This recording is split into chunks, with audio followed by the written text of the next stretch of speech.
الحمد لله نحمده ونستعينه ونستغفره ونؤمن به ونتوكل عليه ونعوذ بالله من شرور أنفسنا ومن سيئات أعمالنا من يهده الله فلا مضل له ومن يضلله فلا هادي له ونشهد أن لا إله إلا الله وحده لا شريك له ونشهد أن سيدنا ومولانا محمدا عبده ورسوله صلى الله عليه وعلى آله وأصحابه أجمعين أما بعد فأعوذ بالله من الشيطان الرجيم بسم الله الرحمن الرحيم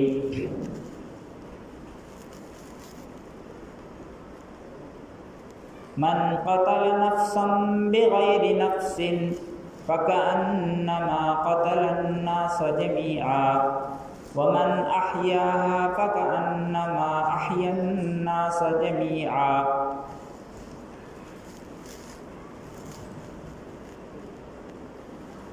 وقال رسول الله صلى الله عليه وسلم المؤمن من أمنه الناس على أموالهم وأنفسهم وقال رسول الله صلى الله عليه وسلم المسلم من سلم المسلمون من لسانه ويده أو كما قال رسول الله صلى الله عليه وسلم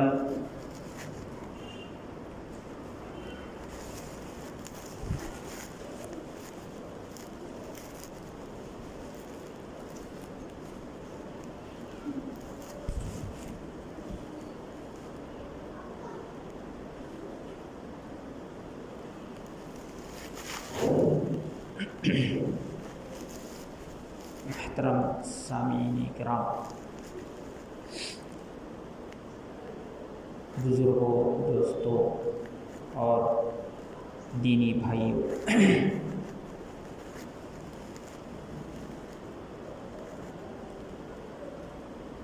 مذہب اسلام اللہ تبارک و تعالیٰ کو بہت پسندیدہ ہے۔ اسلام کا جو مذہب ہے وہ اللہ کو سب سے زیادہ پسندیدہ ہے،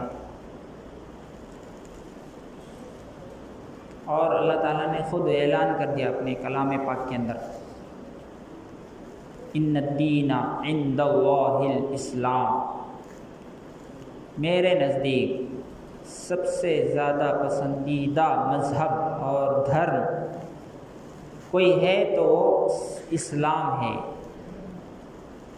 اور اسلام کے معنی ہی آتے ہیں سلامتی والا، شانتی والا دھرم، امن والا دھرم، عافیت والا دھرم، سکون دینے والا، انسانوں کو سکون دینے والا مذہب، دلوں کو بھی سکون دیتا ہے، لوگوں کو بھی سکون دیتا ہے، روح کو بھی سکون ملتا ہے اسلام سے، جسم کو بھی سکون ملتا ہے، بدن کو بھی راحت ملتا ہے، اور جو دل ہے، جو روح ہے، جو جان ہے، جو نفس ہے، اس کو بھی جو ہے اسلام سے سکون ملتا ہے، سکون حاصل ہوتا ہے۔ اگر اسلام زندگی میں نہیں رہے گا تو نہ روح کو سکون مل سکتا ہے، نہ جسم کو سکون مل سکتا ہے۔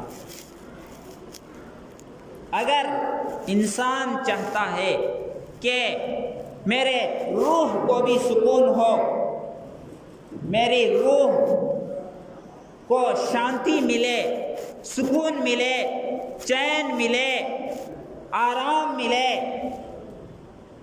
تو اس کو اسلام پر چلنا ہوگا، اسلام کو اپنانا ہوگا۔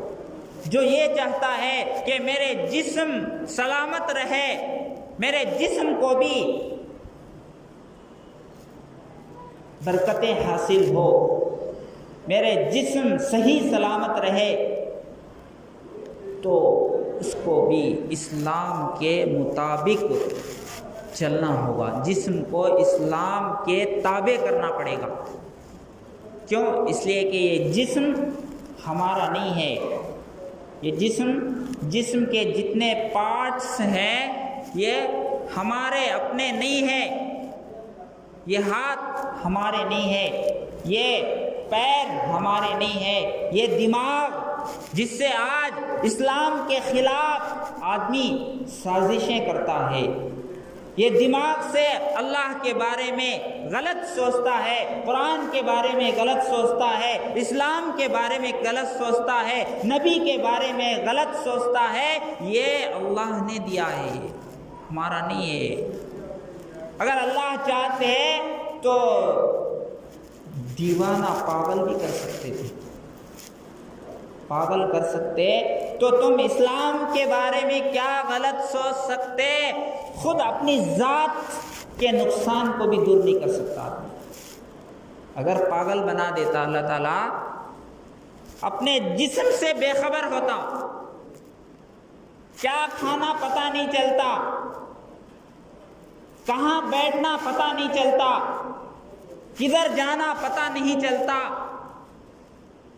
کیا پہننا وہ بھی پتہ نہیں چلتا۔ اگر دیکھو آپ پاگلوں کو کیا کرتے ہیں، ان کے کپڑے دیکھو، ان کے بیٹھنے کی جگہ دیکھو، ان کے کھانے کی چیزیں دیکھو، ان کے سونے کی جگہ دیکھو، عبرت حاصل کرو کہ اللہ تبارک و تعالیٰ نے مجھے عقل دیا ہے، سمجھ دیا ہے، دماغ والا بنایا ہے، لیکن میں اس دماغ کو اللہ کے خلاف استعمال کر رہا ہوں،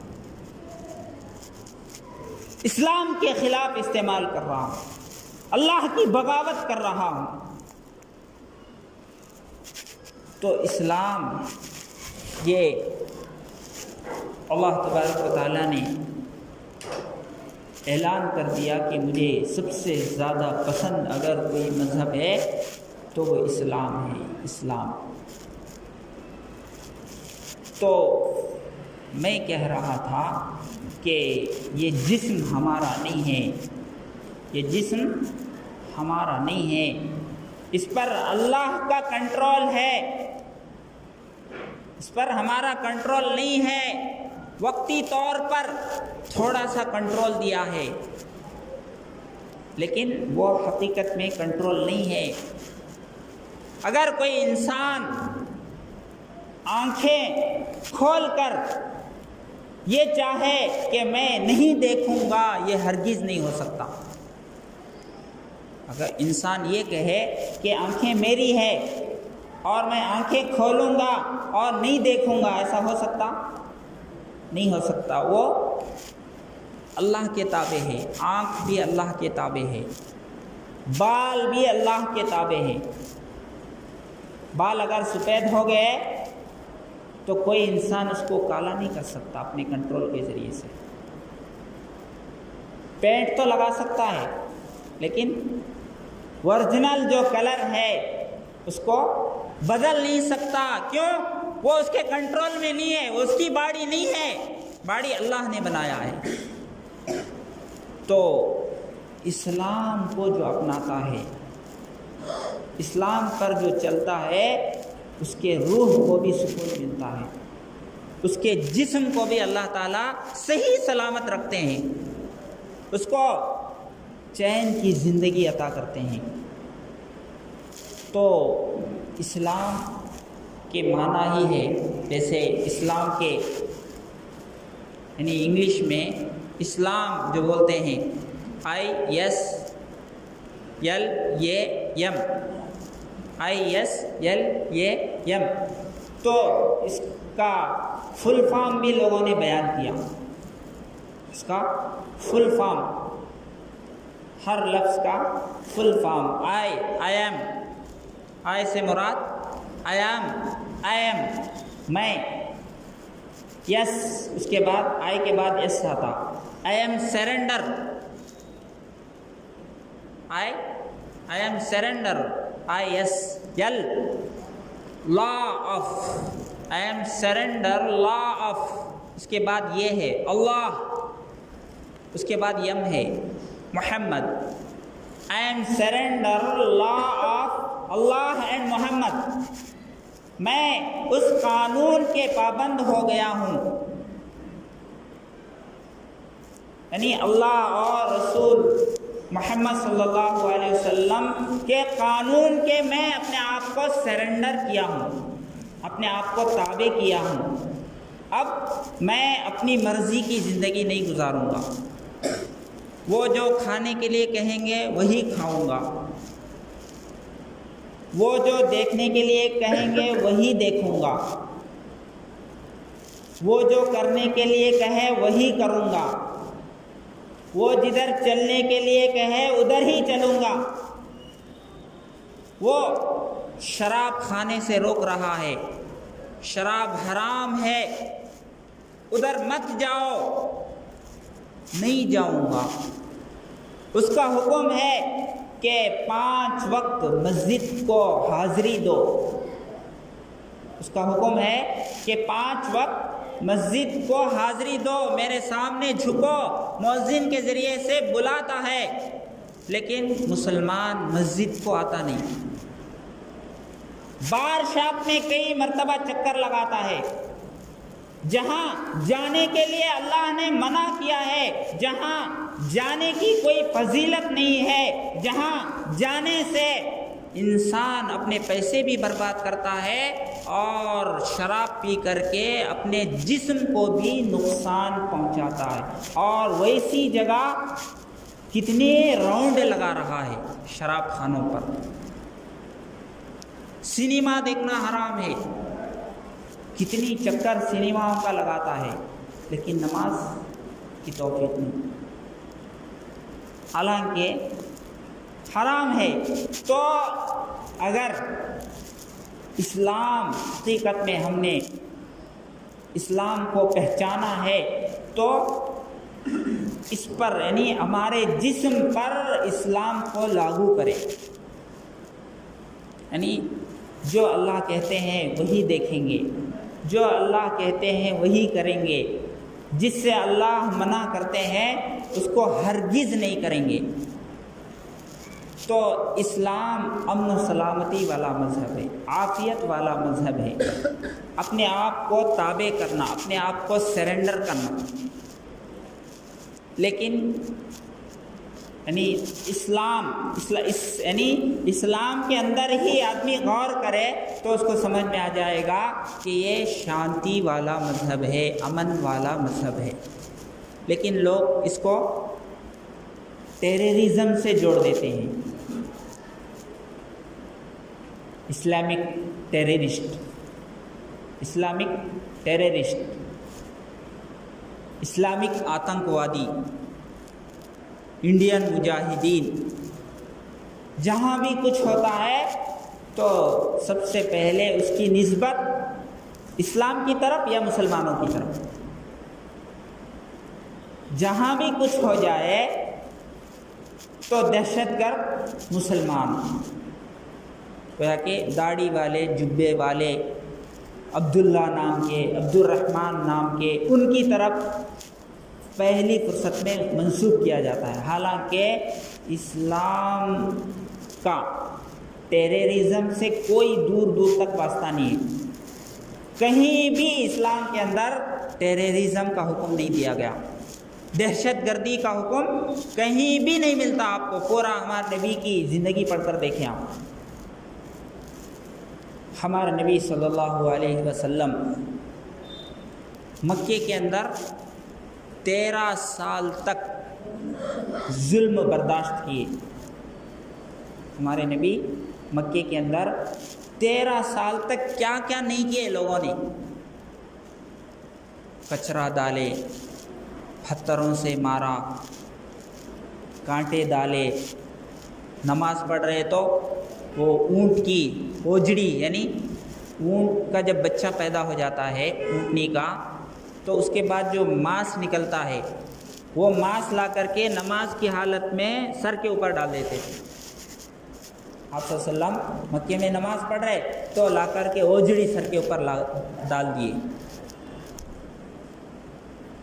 گالیاں دیے، پتھروں سے مارے، چھوٹے بچوں کو پیچھے لگا دیے کہ دیوانہ آدمی ہے، پاگل ہو گیا ہے، یہ ہمارے طریقے سے ہٹ گیا ہے، یہ عجیب عجیب باتیں کر رہا ہے، مورتیوں کی پوجا کرنے سے ہم کو منع کر رہا ہے، یہ شراب پینے سے روک رہا ہے، یہ بچوں کو مارنے سے روک رہا ہے،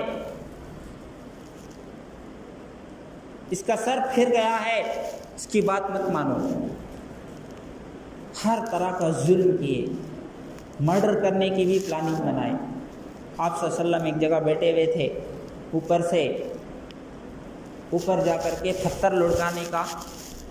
لڑکا کر کے ختم کرنا سوچے، لیکن جبرائیل علیہ السلام حضور صلی اللہ علیہ وسلم کے پاس آئے اور کہا کہ اللہ کے نبی وہاں سے اٹھ جائیے، تو اٹھ گئے وہاں سے، اور مکے کو ہجرت کرنے سے پہلے وہاں بھی پورا گھر کو گھیر لیے تھے چاروں طرف۔ آج تو کسی حال میں چھوڑنا نہیں ہے اس کو، آج پورے مکے والے پلاننگ بنائے، آج کسی بھی حال میں محمد کو نہیں چھوڑیں گے، پورا پلان بنا کے گھیرا کر لیے، کدھر سے بھی بچ کے نہیں جانا ہے، پورے گھر کا محاصرہ کر لیے۔ حضور صلی اللہ علیہ وسلم اندر ہے، اب آج آخری دن ہے اس کا، یہ ہم کو برائی سے روکتا ہے، یہ بتوں کی پوجا کرنے سے روکتا ہے، درگاہ کی پوجا کرنے سے روکتا ہے، درگاہ کے سامنے جھکنے سے روکتا ہے، شراب سے روکتا ہے، تو ان کو برداشت نہیں ہوا، اسی لیے پورا گھیر لیے حضور صلی اللہ علیہ وسلم کے گھر کے۔ آپ صلی اللہ علیہ وسلم سورہ یاسین کی آیتیں پڑھ کر کے ان کے اوپر دم کر کے نکل گئے وہاں سے، ان کو پتہ بھی نہیں چلا، ان کے سامنے سے گزر گئے لیکن ان کو پتہ بھی نہیں چلا۔ تو آپ صلی اللہ علیہ وسلم کو بہت ستائے، لیکن آپ صلی اللہ علیہ وسلم جب مکے میں گئے، مکے میں جانے کے مدینہ گئے، تو مدینے میں جانے کے بعد آپ صلی اللہ علیہ وسلم کو غلبہ ملا، یعنی مسلمان بہت ہو گئے، مکے سے جو بھی مسلمان ہو گیا تھا وہ مدینہ چلے گئے، اور مدینے میں دین کی محنت کیے تو مدینے میں بھی لوگ اسلام میں آ گئے۔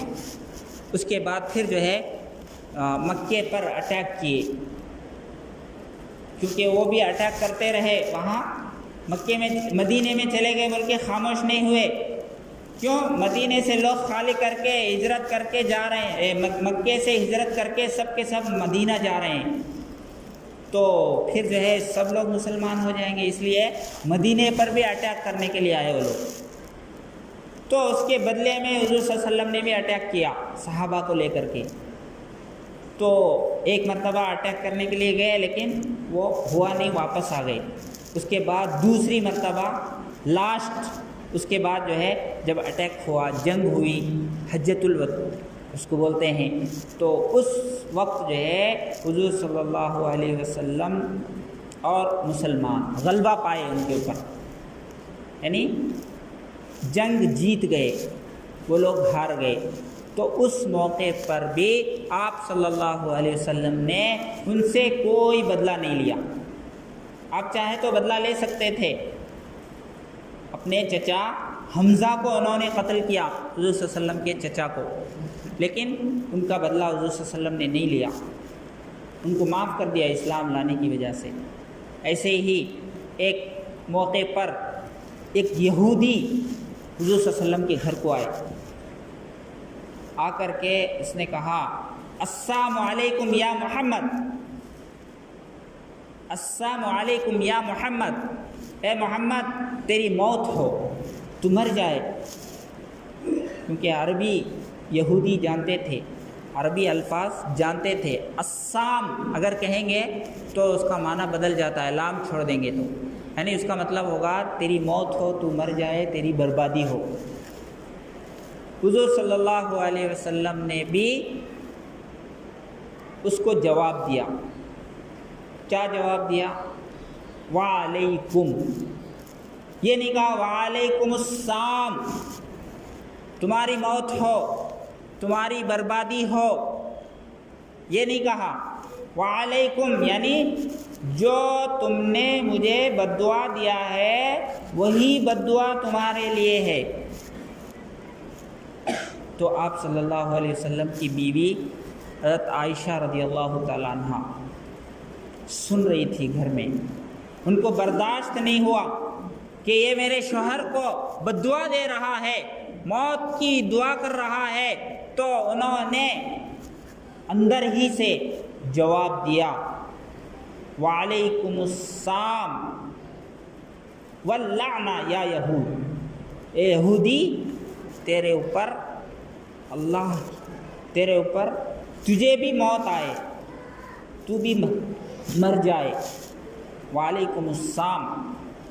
تو اس لیے جو ہے سلام کرنے میں الفاظ صحیح ہونا چاہیے۔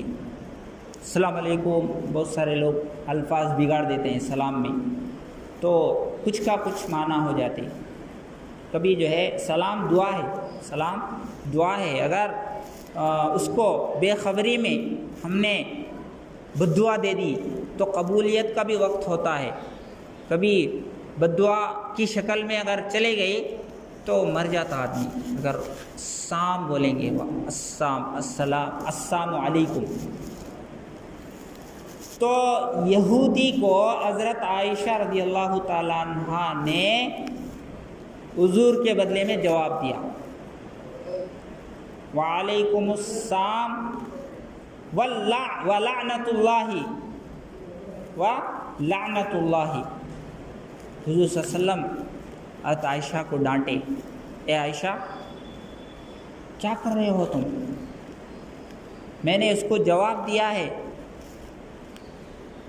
تو حضرت عائشہ رضی اللہ تعالیٰ عنہ نے کہا، اے اللہ کے رسول آپ نہیں سن رہے ہیں، وہ آپ کو بد دعا دے رہا ہے، آپ کو بد دعا، آپ کی بربادی چاہ رہا ہے۔ تو حضور صلی اللہ علیہ وسلم نے کہا میں نے اس کو بدلہ دے دیا ہے اس کا۔ تو حضرت عائشہ رضی اللہ تعالیٰ عنہ کو حضور صلی اللہ علیہ وسلم نے کہا، اے عائشہ تم نے ظلم کیا ہے، زیادتی کی ہے، تم نے ظلم کیا ہے، زیادتی کیا ہے، اس لیے کہ اس نے تو السلام علیکم کہا، لیکن تم السلام علیکم ولعنت اللہ، لعنت اللہ کا اضافہ کر دیا ہے۔ تم کیا کیے ہو؟ لعنت اللہ کا اضافہ کر دیے ہو، یعنی بدلہ لینے میں تم نے زیادتی کی ہے، لہٰذا تم ان سے معافی مانگو۔ اپنے بیوی کو کہہ رہے ہیں، اپنی بیوی کو ڈانٹ رہے ہیں، جبکہ آدمی اگر بدلہ لینے والا ہوتا ہے تو ایک مارے گا تو یہ 4 مارے گا، وہ اینٹ سے مارے گا تو یہ پتھر سے مارے گا، وہ لکڑی سے مارے گا تو یہ چھری بھونکے گا۔ بدلہ لینے میں آدمی زیادتی کرتا ہے، خوب مستی نکال لیتا ہے، اپنا غصہ نکال لیتا ہے۔ تو حضور صلی اللہ علیہ وسلم اس یہودی سے، جو یہودی موت کی بد دعا دے رہا تھا، اس کو بدلہ دے رہے ہیں، اسی طرح سیم بد دعا یعنی وعلیکم کہے۔ اور حضرت عائشہ نے لعنت اللہ کا اضافہ کر دیا، تو حضرت عائشہ کو ڈانٹ رہے ہیں۔ تو اسی سے اندازہ ہو سکتا ہے کہ آپ صلی اللہ علیہ وسلم ایسی تعلیم دینے والے، یعنی زیادتی کرنے پر بیوی کو ڈانٹ رہے ہیں، تو وہ کیسے ٹیررزم سکھا سکتے ہیں؟ ایسے ہی ایک اور واقعہ آپ نے سنا ہوگا کہ ایک یہودی آپ صلی اللہ علیہ وسلم کے گھر کو آیا اور آپ صلی اللہ علیہ وسلم کے گھر کو نہیں آیا بلکہ جہاں آپ صلی اللہ علیہ وسلم تھے وہاں آیا ہو، گھر میں نہیں تھے۔ تو اس نے قرض مانگا اپنا، اپو قرضہ، حضور صلی اللہ علیہ وسلم قرض لیے تھے اس یہودی سے۔ تو وہ یہودی جو ہے حضور صلی اللہ علیہ وسلم کے کاندھے میں رومال ڈال کے کھینچنے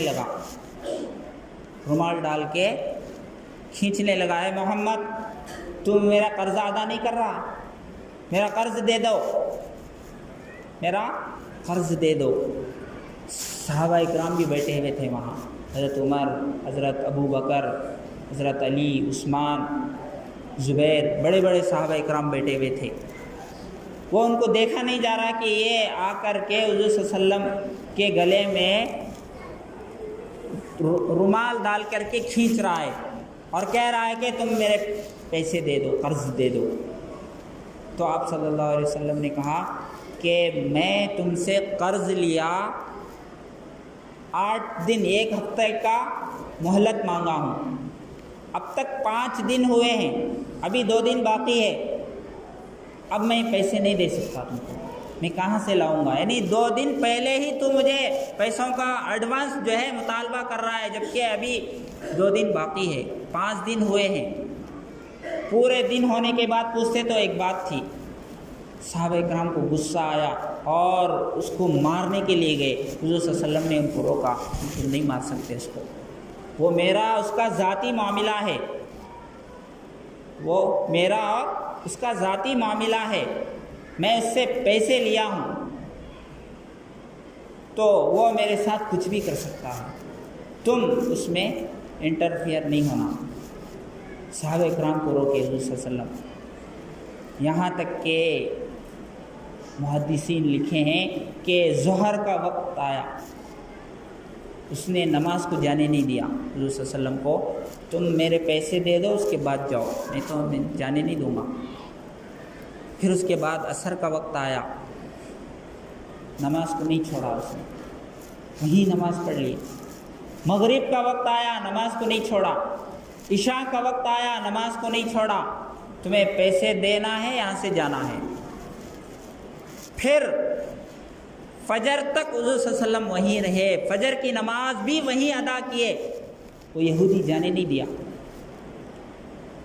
اس کے بعد فجر کے بعد وہ آیا اور حضور صلی اللہ علیہ وسلم سے کہا، اے اللہ کے، اے محمد، کیونکہ ایمان تو لایا نہیں تھا، اے محمد، اصل میں تمہارا قرضہ پوچھنا نہیں چاہ رہا تھا، میں تم سے قرض نہیں لینا چاہ رہا تھا، بلکہ میں نے انجیل میں پڑھا ہے یا تورات میں نے پڑھا ہے، یہودی تورات پڑھتے تھے، تورات میں نے پڑھا ہے آپ کے بارے میں کہ آخری زمانے میں جو نبی آئیں گے ان کے ساتھ چاہے کتنا بھی سختی کیا جائے، چاہے کتنا ہی غصہ کیا جائے، وہ کبھی غصہ نہیں ہوگا، وہ کبھی غصہ نہیں ہوگا۔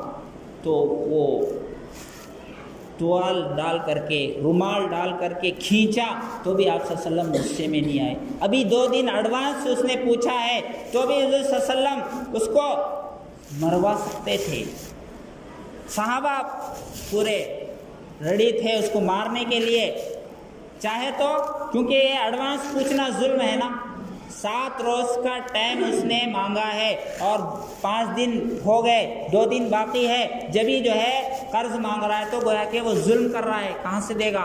تو اگر چاہتے تو حضور صلی اللہ علیہ وسلم اس کو مار سکتے تھے یا صحابہ کے ذریعے سے مروا سکتے تھے اس کو، لیکن حضور صلی اللہ علیہ وسلم نے مارنے والے صحابہ کو روک دیا، مارنے والے صحابہ کو روک دیا۔ تو وہ صاحب کہنے لگا، میں اصل میں یہ دیکھنا چاہتا تھا کہ تمہارے اوپر سختی کروں گا تو تم برداشت کرو گے یا نہیں کرو گے، تو میں نے تم کو آزمایا۔ تو حضور صلی اللہ علیہ وسلم نے پوچھا میں کیسے پایا، یعنی مجھ کو تم نے کیسے پایا، یعنی میں کیسا ہوں؟ کتاب میں جیسے لکھے ہیں تمہارے تورات میں، کیا میں ویسے ہی نکلا؟ تو اس نے کہا اللہ کے رسول تم جو ہے ویسے ہی نہیں بلکہ اس سے بھی زیادہ، یعنی جس انداز میں تورات میں آپ کی تعریف کی گئی ہے اس سے بھی زیادہ اچھے نکلے آپ۔ تو پھر کیوں اسلام قبول نہیں کر رہے ہو؟ اسلام قبول کرو۔ تو مسلمان ہو گیا، حضور صلی اللہ علیہ وسلم کے ہاتھ میں ایمان لایا۔ تو جو لوگ اسلام کو ٹیررزم سے جوڑتے ہیں ان کے سامنے یہ واقعات نہیں ہیں۔ حضور صلی اللہ علیہ وسلم چاہتے تو بہت سارے واقعات ہیں۔ ایک عورت آئی، ایک عورت اس سے زنا ہو گیا، تو حضور صلی اللہ علیہ وسلم نے کہا کہ اس کو سنسار کر دو، لیکن صحابہ نے کہا کہ وہ عمل سے ہے، پیٹ سے ہے۔ تو حضور صلی اللہ علیہ وسلم نے کہا پہلے بچے کو جن کے آؤ۔ حضور صلی اللہ علیہ وسلم نے کیا کہا؟ پہلے بچے کو پیدا کر کے اور ڈیلیوری ہونے کے بعد آؤ، تب جو ہے تمہارے کو سنسار کیا جائے گا۔ تو پیٹ کے بچے کو بھی مارنے سے حضور صلی اللہ علیہ وسلم نے روکا ہے، تو زندہ انسان کو مارنے کا حکم کیسے دیا جا سکتا ہے؟ پیٹ میں چھوٹے بچے کی حفاظت کے لیے اس کو سنسار سے روکا جا رہا ہے۔ تو ایک انسان کو قتل کرنے کی جو ہے حکم اسلام میں کہاں سے ہو سکتی ہے؟ تو اس لیے ٹیررزم کا اسلام سے کوئی تعلق نہیں ہے، لیکن لوگ خواہ بدنام کرتے ہیں۔ اللہ تبارک و تعالیٰ کہنے سننے سے عمل کی توفیق عطا فرمائے۔ وآخر دعوانا ان الحمد للہ